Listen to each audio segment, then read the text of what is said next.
Subscribe कीजिए हमारे YouTube channel study with अनुपम साकी को और बेल आइकन को भी दबाएं ताकि सारे नोटिफिकेशन सबसे पहले आपके पास आए। अगर कुछ अच्छा पढ़ना है तो स्टडी विद अनुपम साकी के साथ पढ़िए।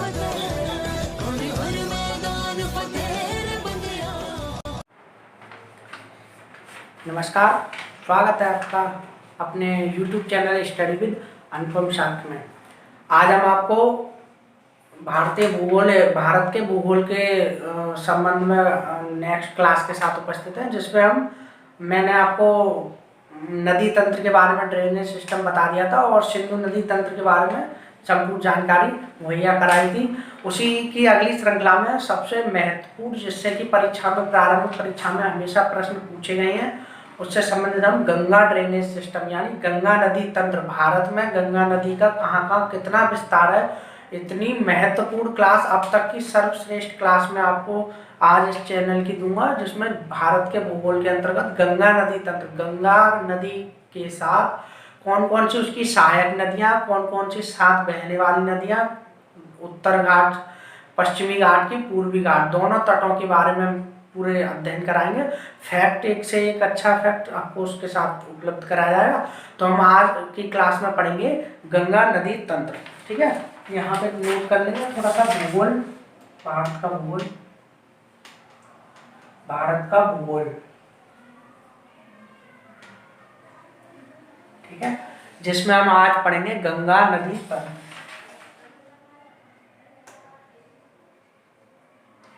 ठीक है, मैप के साथ, मैप द्वारा भी आपको बताया जाएगा बहुत अच्छे से। गंगा नदी तंत्र से संबंधित सारे प्रश्न आपको इसमें पूरे कराए जाएंगे। बोर्ड छोटा होने की वजह से बहुत सारा तो एक साथ नहीं, लेकिन हम पहले गंगा का निर्माण कैसे होगा ये बताएंगे उसमें, और फिर गंगा नदी के साथ साथ कौन कौन सी सहायक नदियां उसमें एक एक करके जुड़ती जाती हैं, ये सब जानकारी उपलब्ध कराएंगे। सबसे पहले तो आप लोग अपने उसमें ये ध्यान रखेंगे कि भारत की सबसे लंबी नदी इसको माना गया है, कुछ 2-3 पॉइंट है, एक नोट करने की हमको ध्यान रखेंगे कि यह भारत की सबसे लंबी नदी है। भारत की सबसे लंबी नदी कौन सी नदी है? गंगा नदी। भारत की सबसे लंबी नदी, ठीक है, ये 2525 किलोमीटर के क्षेत्र में भारत में प्रवाहित होती है। ठीक है, 2525 किलोमीटर भारत की सबसे लंबी नदी है गंगा नदी, जो 2525 किलोमीटर के क्षेत्र में भारत में प्रवाहित होती है। ठीक, इसका उद्गम पूछा जा सकता है, पूछा गया है परीक्षा में, हम लोग उसको ध्यान रखेंगे। इसका उद्गम है गंगोत्री ग्लेशियर है, हिमनद जिसको बोलते हैं, गंगोत्री ग्लेशियर, उत्तराखंड।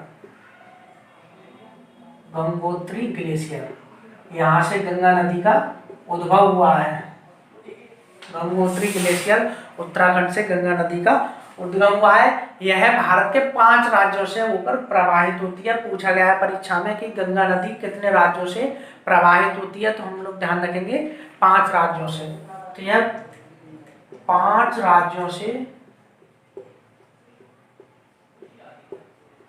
5 राज्यों से प्रवाहित होती है। ठीक है, कौन कौन से 5 राज्य हैं? सबसे पहले तो जहां से इनका उद्भव हुआ है गंगोत्री ग्लेशियर से, तो पहला राज्य है उत्तराखंड,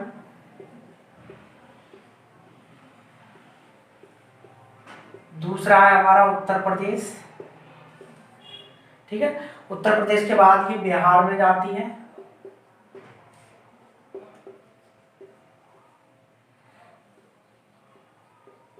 झारखंड, और अंत में पश्चिम बंगाल में होते हुए बांग्लादेश में ये प्रवेश कर जाती है। ठीक है, तो भारत के 5 राज्यों से होकर गंगा नदी बहती है, जिसमें उत्तराखंड, उत्तर प्रदेश, बिहार, झारखंड और पश्चिम बंगाल, इन 5 राज्यों में 2525 किलोमीटर का सफर वो तय करती है। ये फैक्ट थे इसके, 2-3 पूछे जा देते हैं कभी कभी।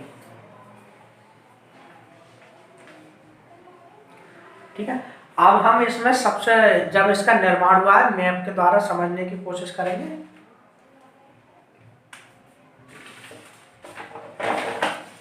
इसको रब कर लेते हैं।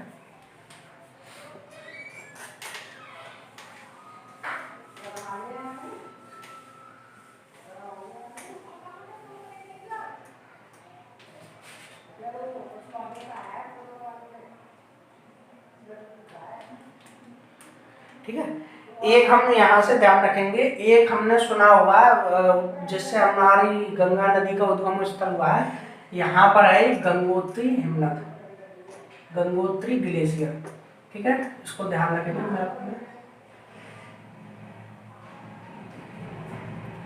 ठीक है, और गंगोत्री ग्लेशियर के अलावा भी एक सतोपंत ग्लेशियर है यहाँ पर।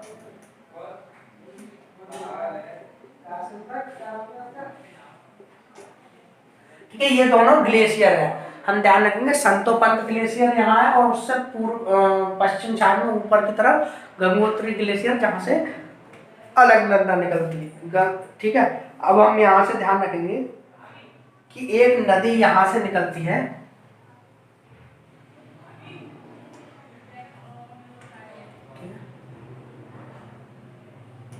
संतोपंत ग्लेशियर से, जिसका नाम है अलकनंदा नदी। तो मैं वो अलग अलग तरह के पेन से लिख देता हूँ। संतोपंत ग्लेशियर से एक नदी निकली है, अलकनंदा। ठीक है, दिख रहा होगा इसमें, छोटा तो नहीं दिख रहा।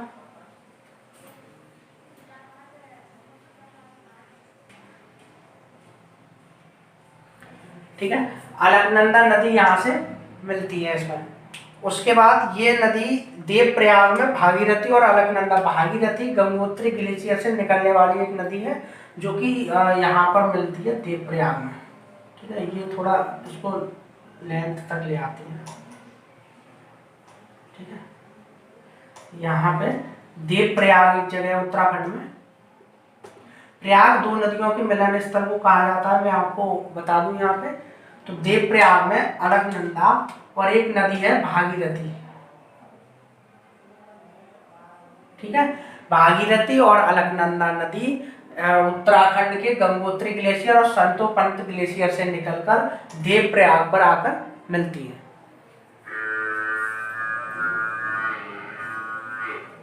ठीक है, जहां पे इनका नाम पड़ता है गंगा।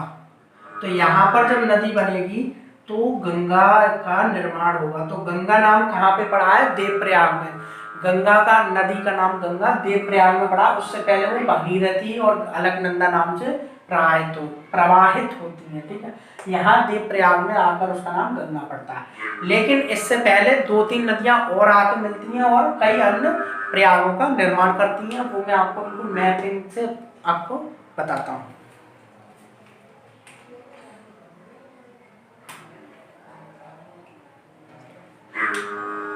ठीक है, जब ये अलकनंदा यहाँ से बह के आती है तो ये एक जगह है, यहाँ पर एक नदी इधर से आके मिलती है। जब अलकनंदा संतोपंत ग्लेशियर से आ रही है, फिर यहाँ से एक नदी बहती हुई आती है जिसका नाम है,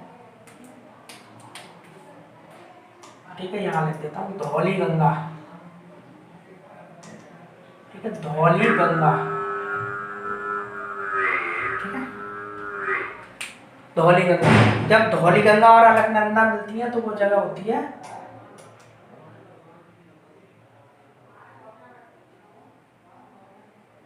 विष्णुप्रयाग।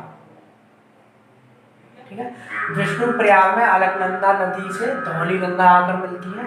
इनके नाम यहाँ लिखते जाएंगे हम एक साथ। यहाँ पे लिख देता हूँ एक बार कि जब देवप्रयाग किसको बोला गया है, क्योंकि परीक्षा में पूछा जाता है। देवप्रयाग में भागीरथी और अलकनंदा के साथ, अलकनंदा में कौन सी नदी मिलती है? अलकनंदा और भागीरथी। ठीक है, उसके बाद विष्णुप्रयाग बनता है। ये नोट जरूर कर लेंगे हम लोग, परीक्षा में बहुत बार पूछा गया है। विष्णुप्रयाग में अलकनंदा सभी नदियों में रहेगी, ये ध्यान रखेंगे। तो इस कंफ्यूजन के लिए एक सबसे बढ़िया है तरीका याद करने का, अलकनंदा सारे प्रयागों में रहेगी। तो अलकनंदा हर एक में पहले लिख लेंगे हम। अलकनंदा से जब धौली गंगा आगे मिलती है तो किसका निर्माण होता है? विष्णुप्रयाग का। अभी तो ये गंगा नदी का ही निर्माण हो रहा है, फिर गंगा नदी में कौन कौन सी मिलेंगी ये हम आगे पढ़ेंगे। गंगा का नाम यहाँ देवप्रयाग में पड़ा है। ठीक है, ठीक है। उसके बाद यहाँ एक जगह है, इस पर एक नदी आके मिलती है यहाँ से, जिसका की नाम है, ठीक है, नंदाकिनी। ठीक है, मंदाकिनी नहीं है, मंदाकिनी एक अलग नदी है, उस पर ध्यान देंगे। तो जब नंदाकिनी आके मिलती है यहाँ पर, उस जगह का नाम हो जाता है, यहाँ लिख दे रहा हूँ मैं दूर करके, नंदप्रयाग। ठीक है, नंदाकिनी जब मिलती है आके तो उसका नाम हो जाता है नंदप्रयाग। अलकनंदा से मिल रही है तो नंदप्रयाग, यहाँ लिखेंगे। नंदप्रयाग का निर्माण कब हो रहा है? जब अलकनंदा में नंदाकिनी नदी आकर समाहित हो जाती है, मिल जाती है। ठीक है, ये हो गया नंदप्रयाग।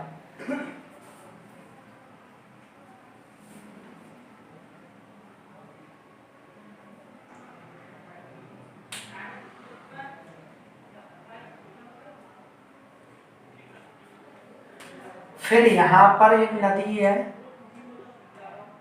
सुना होगा हमने, पिंडारी या पिंडर नदी। आप लोगों ने सुना होगा पिंडारी या पिंडर नदी, तो मैं यहाँ लिख दे रहा हूँ पिंडर नदी। पिंडारी भी बोला जाता है उसको जगह जगह। तो पिंडर नदी जब अलकनंदा से आके मिलती है उसको बोला जाता है कर्णप्रयाग। यहाँ पर जो जगह है तो ये हो जाएगा कर्णप्रयाग, यहाँ लिख देता हूँ कर्णप्रयाग। ठीक है, तो यहाँ पे फिर से नोट कर लेंगे, पूछा जाता है ये बहुत ही महत्वपूर्ण, कर्णप्रयाग का निर्माण कैसे होता है?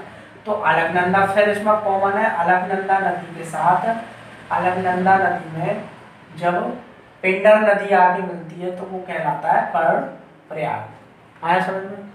उसके बाद अब ये 4 प्रयाग है, 5 प्रयाग होते हैं। एक नदी हमने सुना होगा मंदाकिनी नाम की है एक नदी, ठीक है, उसको मैं अलग कलर से दिखा देता हूँ। मंदाकिनी आके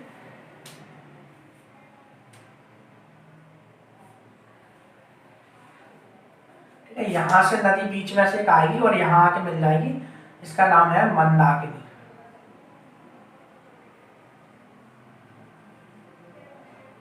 ठीक है, ये अलकनंदा से आके यहाँ को मिलेगी थोड़ा सा, तो हम इसको लिखेंगे, किसका निर्माण करेंगी फिर वो? रुद्रप्रयाग का। तो यहाँ पर एक जो जगह यहाँ होगी इसको बोलेंगे हम रुद्रप्रयाग, देवप्रयाग से थोड़ा सा पहले। ठीक है, तो रुद्रप्रयाग पूछा जाए, रुद्रप्रयाग का निर्माण कैसे हुआ? तो रुद्रप्रयाग का निर्माण हुआ अलकनंदा नदी में मंदाकिनी आके मिलती है, अलकनंदा प्लस मंदाकिनी। ठीक है, नंदाकिनी से नंदप्रयाग और मंदाकिनी से रुद्रप्रयाग। आया समझ?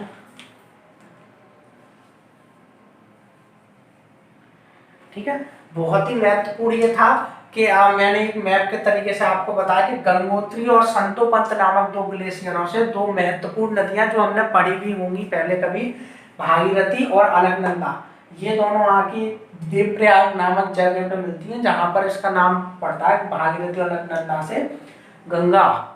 ठीक है, देवप्रयाग में। लेकिन उससे पहले होता क्या है कि जब ये मिलती है अलकनंदा आके, तो अलकनंदा से सबसे पहले धौली गंगा आके मिलती है विष्णुप्रयाग में, नंदाकिनी आके मिलती है नंदप्रयाग में, पिंडर आके मिलती है कर्णप्रयाग में, और मंदाकिनी आके मिलती है रुद्रप्रयाग में। ये जब नदियां मिलती हैं उसके बाद ये दोनों भागीरथी और अलकनंदा मिलकर गंगा का निर्माण देवप्रयाग नामक स्थल पर करती हैं। अब ये जब इन नदियों का निर्माण हुआ तब यहाँ से आई गंगा। अब हम गंगा नदी, यही से पूरा गंगा नदी तंत्र यहाँ से मैप पे बनाना था बोर्ड की वजह से, लेकिन मैंने ये छोटा सा गंगा का निर्माण ये अलग बता दिया क्योंकि इससे प्रश्न पूछे जाते हैं। कर्णप्रयाग, नंदप्रयाग मैचिंग करवा ले कि अलकनंदा के अतिरिक्त देवप्रयाग से कौन सी मिलती है, तो ये चारों मैच में पूछे जा सकती है। पंचप्रयाग थी, ये 5 प्रयाग जिनको बोला जाता है, ऐसे करके हैं। इसको स्क्रीनशॉट ले लेंगे हम लोग, अब फिर मैं इसको आगे बताता हूँ।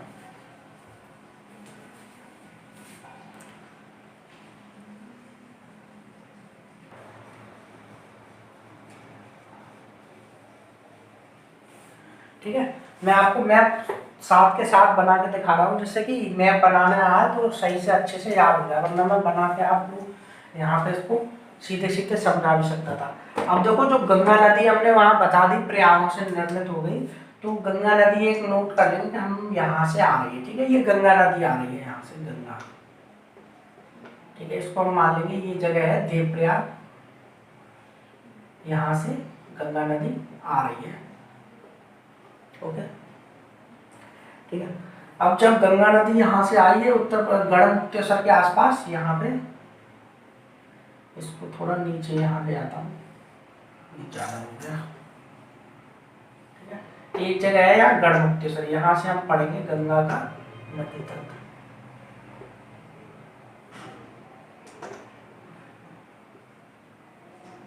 उत्तर प्रदेश हापुड़ जिले में है गढ़मुक्तेश्वर, वहां पर गंगा नदी स्थल में उत्तर प्रदेश में प्रवेश करती है स्थल में। अब देखो यहाँ से क्या होता है कि यहाँ से थोड़ा सा आगे जाने पर एक जगह है कन्नौज, थोड़ा सा क्या यहाँ पर ये जगह है, इसका नाम हम लिख देंगे यहाँ कन्नौज।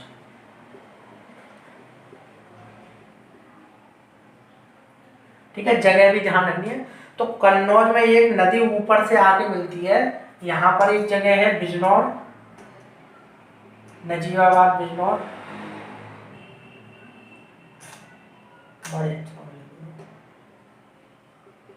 बिजनौर, ठीक है। जगह का नाम मैं ब्लैक से दूंगा और नदी का नाम रेड है उससे कर दूंगा, ठीक है। बिजनौर में एक नदी उत्तराखंड से आती है हमारे यहाँ बहती हुई, यहाँ से उत्तराखंड से रामगंगा, ठीक है, वो आके बिजनौर होते हुए कन्नौज में मिलती है गंगा नदी के साथ। तो इस नदी का नाम है रामगंगा, रामगंगा दिख रहा होगा शायद।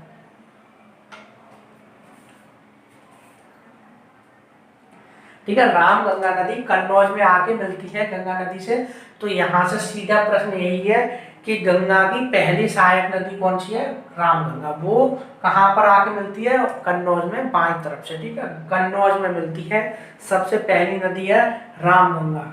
उसके बाद इससे आगे थोड़ा सा जाएंगे, वो जगह पड़ेगी यहाँ से, यहाँ पर, ठीक है। कन्नौज के बाद एक जगह आएगी प्रयागराज, इलाहाबाद जो था पहले प्रयागराज। प्रयागराज में हम सबको पता है क्या हुआ था, प्रयागराज में गंगा और यमुना का संगम होता है, सरस्वती नदी का भी माना जाता है। इन त्रिवेणी का संगम है, उसको बोला गया त्रिवेणी प्रयागराज में। तो प्रयागराज में गंगा से एक नदी आगे मिलती है, यमुना नदी, ठीक है। अब यमुना को इस हम गंगा में ही सहायक में पढ़ेंगे, बहुत ही महत्वपूर्ण है। यमुना से संबंधित भी, गंगा नदी तंत्र नाम जरूर है लेकिन यमुना से संबंधित प्रश्न भी परीक्षा में पूछे गए हैं, ठीक है। तो अब गंगा प्रयागराज में क्या संबंध है कि जब गंगा का हमने गंगोत्री यहाँ पढ़ा था, उसी समय यहाँ पर एक ग्लेशियर था यमुनोत्री, ठीक है, बंदरपूछ जगह बोलते हैं इसको। यमुनोत्री ग्लेशियर से एक नदी बिल्कुल इसके समानांतर चलती हुई आ रही है यहाँ से, तो यहाँ से बहती हुई ये साथ के साथ यहाँ तक आ रही है, ठीक है। तो सॉरी, यहाँ से मतलब मिला देते हैं हम इसको। अब इसमें क्या ये ज़्यादा हो रहा है, ठीक है, यहाँ से ऐसे जा रही है यहाँ पे, ठीक है। इसके समानांतर आगे प्रयागराज में मिली। आप लोग ये नोट डाउन करेंगे कि प्रयागराज में यमुना नदी, इसका क्या नाम है? यमुना, ठीक है। वो गंगा नदी की सबसे लंबी सहायक नदी पूछा जाता है परीक्षा में, गंगा नदी की सबसे लंबी सहायक नदी कौन सी है? तो देखिए आप यहाँ से इसके समानांतर बहती हुई आ रही है, तो कौन सी नदी है? यमुना नदी गंगा नदी की सबसे लंबी सहायक नदी है। अब गंगा नदी जब यहाँ पर आके मिली थी, यमुना नदी प्रयागराज में, उससे पहले एक जगह यहाँ पड़ता है कन्नौज के पास, यहाँ ध्यान रखेंगे हम लोग, इटावा, नाम सुना होगा इटावा, पूर्व मुख्यमंत्री अखिलेश यादव जी का घर है, इटावा गाँव है ना, होम डिस्ट्रिक्ट। तो इटावा जो है, यहाँ पर एक नदी आपने सुनी होगी, मध्य प्रदेश में एक नदी है, ठीक है, घाटी जिसकी चंबल नदी, नदी का नाम मैं दूसरे कलर से लिख देता हूँ, चंबल। तो चंबल नदी इटावा में यमुना नदी से आकर मिलती है। तो यमुना की सहायक नदी कौन सी है? चंबल नदी। ध्यान रखेंगे, इटावा में आके ये मिलती है। लेकिन इसके यहाँ से मिलने से पहले ही चंबल के इसमें एक और नदी मिलती है जिसका नाम है छिप्रा। यहाँ से एक दूसरी नदी मिलती है इसमें, छिप्रा। तो इनको हम एक्स्ट्रा फैक्ट है बता देता हूँ, यमुना की सहायक नदी चंबल और उसकी एक और सहायक नदी है छिप्रा। ये चंबल की सहायक नदी और चंबल यमुना की सहायक नदी। इसी के तट पर उज्जैन शहर स्थित है, संगम वाला। हम लोग ध्यान रखेंगे इटावा में जब चंबल नदी मिलती है उससे पहले क्षिप्रा भी मिलती है उससे आगे। तो यमुना की सहायक नदी चंबल और चंबल की सहायक नदी क्षिप्रा। और यमुना किसकी सहायक नदी? गंगा की। तो गंगा की यमुना, यमुना की चंबल और चंबल की क्षिप्रा नदी ऐसे सहायक नदी है। इटावा में आके मिलती है चंबल नदी यमुना जी से। ठीक है, फिर एक जगह है यहाँ पर इटावा के बाद हमीरपुर। यहाँ पर है एक जगह हमीरपुर, जानते होंगे, सुना भी होगा आप लोगों ने। हमीरपुर, हमीरपुर में एक नदी है यहाँ से बहती हुई आई है, बेतवा नदी एमपी से। ठीक है, यमुना के सहायक नदी है एक, हमीरपुर में आके मिलती है, वो है बेतवा। ठीक है, बेतवा नदी हमीरपुर में यमुना जी से आके मिलती है, उसकी एक अतिरिक्त सहायक नदी है चंबल के अलावा बेतवा नदी। ध्यान रखेंगे अभी हम गंगा से मिली ही नहीं है यमुना। ठीक है, पहले इससे चंबल मिलती है, चंबल से क्षिप्रा मिलती है, तब ये जाके इटावा में मिलती है। जगह भी ध्यान रखेंगे हम लोग, किस साइड से आ रही है ये आपको पता ही चला, दक्षिण तट से आ रही है, वो भी आपको मैप से दिख रहा होगा, अच्छे से देखेंगे क्लियरली। फिर बेतवा नदी हमीरपुर में आके मिलती है। क्लियर है?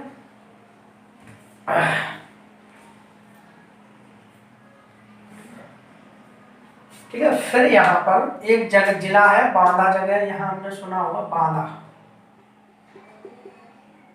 ठीक है, बांदा में एक सहायक नदी एक और है जिसका नाम है केन, सुना होगा सब लोगों ने अवश्य।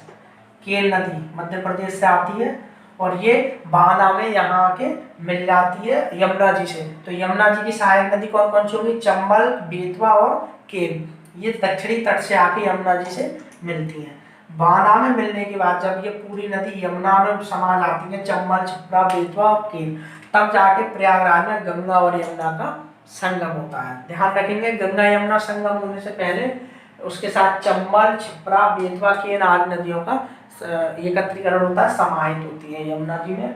और रामगंगा यमुना में मिलती है, तो रामगंगा यमुना बनती है, गंगा, और यहाँ से यमुना मिलकर प्रयागराज में गंगा और यमुना का संगम हो जाता है। अब ये पूरी सबसे विशाल नदी तंत्र गंगा का निर्मित हो जाता है। अब इससे प्रयागराज से आगे चलेंगे, हम लोग नोट कर लेंगे इसको ध्यान से।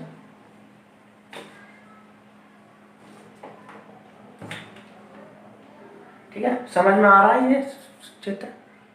स्क्रीनशॉट बाद में पूरा बन जाए तब जरूर ले लेंगे सब लोग स्क्रीनशॉट। ठीक है,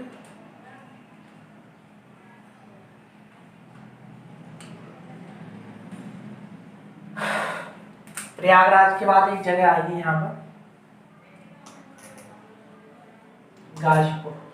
ठीक है, जगह मैं रेड कलर से लिख दूंगा, थोड़ा मिस हो रहा है, जगह ज़्यादा कंफ्यूज हो रही है इसलिए। गाजीपुर, ठीक है, गाजीपुर। गाजीपुर में क्या है कि यहाँ एक नदी आके मिलती है ऊपर से, फुल्लर झील सुना है होगा हम लोगों ने। फुल्लर झील पीलीभीत के आसपास है, यहाँ पे थोड़ा सा लिख लेंगे रफली, पीलीभीत। ठीक है, फुल्लर झील है पीलीभीत में, तो वहां से एक नदी आती है यहाँ पर। ठीक है, हम नदी का नाम लिख देते हैं गोमती नदी। ठीक है, तो गोमती नदी पीलीभीत से निकलती है और गाजीपुर में आके गंगा नदी मिलती है। तो ये पूछा जाए कि जो स्थल से निकलने वाली ऐसी नदी, जो प्रथम नदी, जो गंगा नदी की सहायक नदी जो स्थल से प्रवाहित होती है, तो ये स्थल से ही होती है क्योंकि इसका उद्गम स्थल फुल्लर झील माना गया पीलीभीत। तो गोमती नदी गाजीपुर डिस्ट्रिक्ट, गाजीपुर जगह है एक, उसमें आके गंगा नदी से मिलती है बाएं तट से, यानी इधर साइड ऊपर वाले साइड से, जहाँ से प्रयागराज था उसी साइड में ये गढ़मुक्तेश्वर और कन्नौज इधर है, ये गोमती गाजीपुर में आके मिल जाती है यमुना से। ध्यान रखेंगे इसका, फुल्लर झील उद्गम स्थल है गोमती नदी का।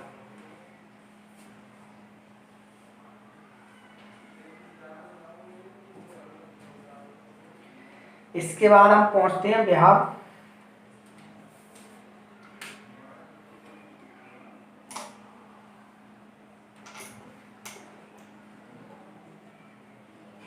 ठीक है, छपरा एक जगह है।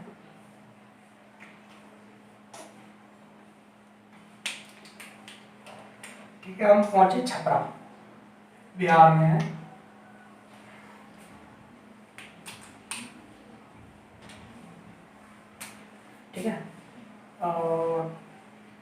छपरा में एक नदी आके मिलती है यहाँ से, बाराबंकी से। यहाँ जगह का नाम लिख लेंगे हम, बाराबंकी।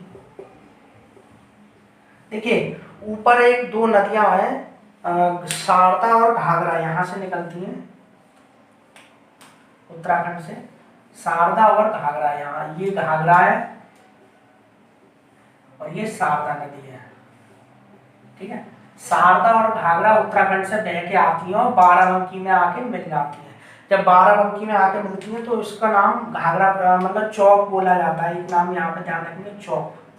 शारदा और घाघरा जब बाराबंकी में आके मिलती है तो उन्हें चौक कहा जाता है। जब बाराबंकी से निकलती है तो इस नदी का नाम शारदा घाघरा मिक्स होकर कौन सा पड़ जाता है, घाघरा नदी। यानी छपरा में गंगा से कौन सी नदी आके मिलती है, घाघरा नदी, ठीक है। छपरा में घाघरा नदी गंगा नदी से आके मिल जाती है, ठीक है। नेक्स्ट नदी गोमती के बाद कौन सी आ रही है, घाघरा नदी, जो कि घाघरा और शारदा नदी जिसको काली नदी भी बोला जाता है, इन दोनों का संगम बाराबंकी में मिलती है। यहाँ के शारदा और घाघरा नदी। फिर उसके बाद ये यहाँ छपरा में आके मिलती है घाघरा के नाम से। तो घाघरा अगली नदी है उस गोमती के बाद जो गंगा से मिलती है।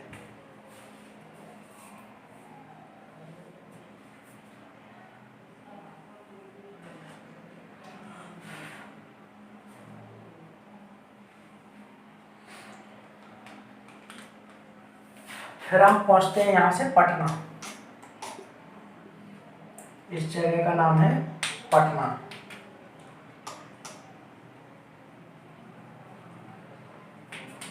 ठीक है। पटना में एक नदी आके मिलती है यहाँ से, अमरकंटक की पहाड़ियां हमने सुनी होगी, मैं यहाँ नोट कर देता हूँ। अमरकंटक, अमरकंटक की पहाड़ी से एक नदी निकलती है, सोन नदी, ऊपर की तरफ जाती है सोन। वो पटना में गंगा नदी से मिलती है। कौन सी नदी, सोन नदी, ठीक है। सोन नदी के बारे में प्रश्न है, ये दक्षिण से उत्तर बहने वाली नदी है जो गंगा से मिलती है, नीचे से ऊपर की तरफ जा रही है, साइन बना दिया था सोन नदी। और इसी अमरकंटक से एक नदी नीचे की तरफ आती है, कौन सी नदी है वो, नर्मदा। तो ये प्रश्न भी पूछा गया है कि ऐसी नदियां कौन सी हैं दो जो एक ही स्थल से निकली है लेकिन एक दूसरे के बिल्कुल विपरीत दिशा में बहती है। तो वो सोन और नर्मदा नदी है, अमरकंटक से निकलती है, ये उत्तर की दक्षिण से उत्तर बहती है, ऊपर जाके पटना में गंगा से मिल जाती है। और ये नर्मदा नीचे उत्तर से दक्षिण नीचे की तरफ बहती है। तो ये अमरकंटक से दो नदियां एक दूसरे के विपरीत निकलती हैं, जिसमें सोन नदी पटना में आके गंगा नदी से मिल जाती है। महत्वपूर्ण प्रश्न पूछा गया, फैक्ट कई परीक्षाओं में पूछा गया, नोट कर लेंगे इसको। इसके बाद हम आगे चलते हैं। एक जगह है बिहार में सोनपुर, ठीक है। यहां पर जगह आती है नेक्स्ट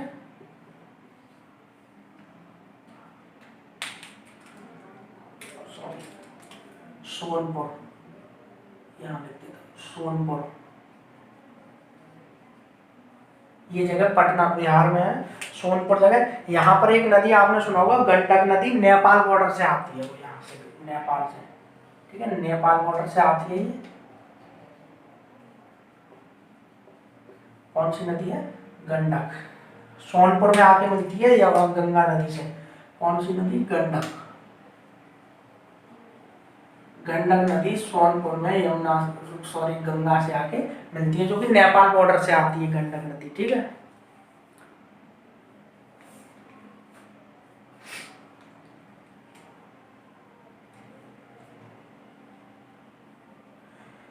फिर एक बहुत ही महत्वपूर्ण जगह है कुर्सेला।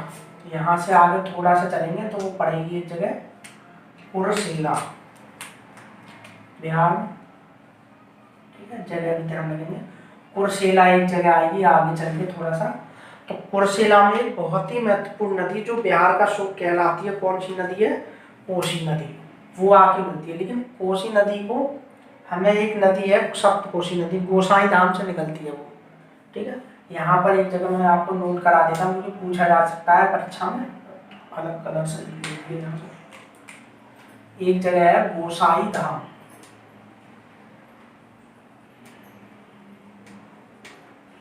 ठीक है, गोसाई धाम। यहाँ से 7 धाराएं निकली हैं नदियों के रूप में। कौन सी, कितनी धारा, 7, ठीक है, 7 स्ट्रीम, 7 धारा यहाँ से निकलती। इस कारण यहाँ पे जो नदी है ना ये उसको सप्तकोशी भी बोला जाता है। तो सप्तकोशी नदी यहाँ से निकलती है, सप्तकोशी, ठीक है। रफली एक ध्यान रखेंगे यहाँ से, सप्तकोशी नदी में से तीन धाराएं तो भारत में आती हैं, बाकी 4 नेपाल में ही रह जाती हैं। ये नेपाल की जगह है। तो हमारे यहाँ कितनी धाराएं आएंगी? 3 धाराएं, यानी यहाँ पर एक इधर से और एक इधर से, 3 धाराएं सप्तकोशी नदी में से। फिर से ध्यान मैं आपको बता दूं कि गोसाई धाम में सप्तधारा निकलती है, जिसको सप्तकोशी नदी भी कहा जाता है। तो 7 धाराओं में से 3 ही केवल भारत में आती है, बाकी 4 नेपाल में ही चली जाती है। तो 3 अरोड़ा वगैरह इनके नाम है, दे रखा है, ठीक है।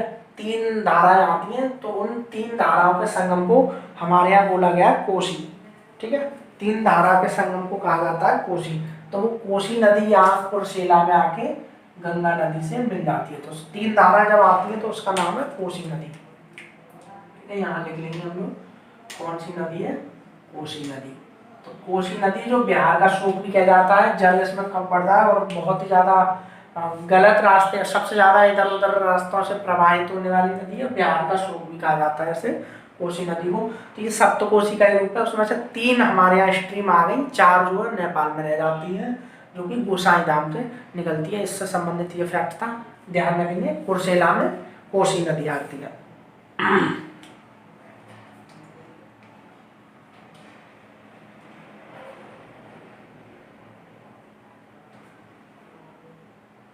फिर यहाँ से आगे एक जगह आती है गोदावरी घाट।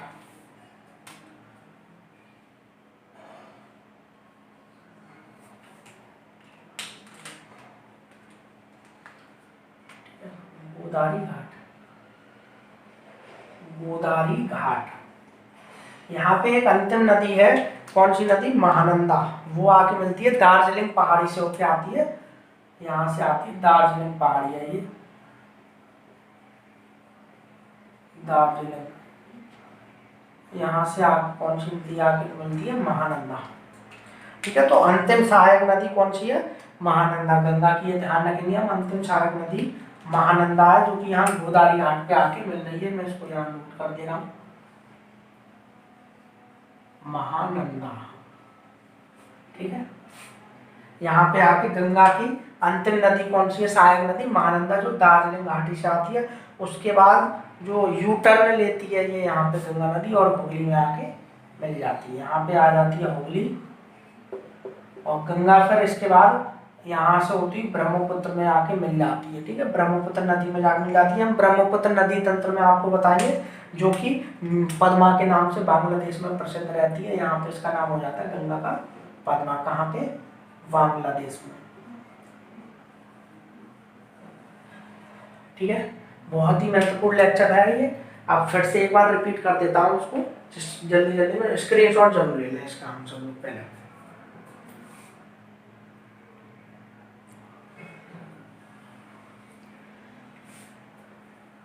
ठीक है। तो यहाँ से कई सारे प्रश्न पूछे जाते हैं, मैं उन प्रश्न के हिसाब से ही आपको नोट कराता जा रहा हूँ और पढ़ते एक बार फिर से इसको सरसरी नज़र से देखते रहेंगे।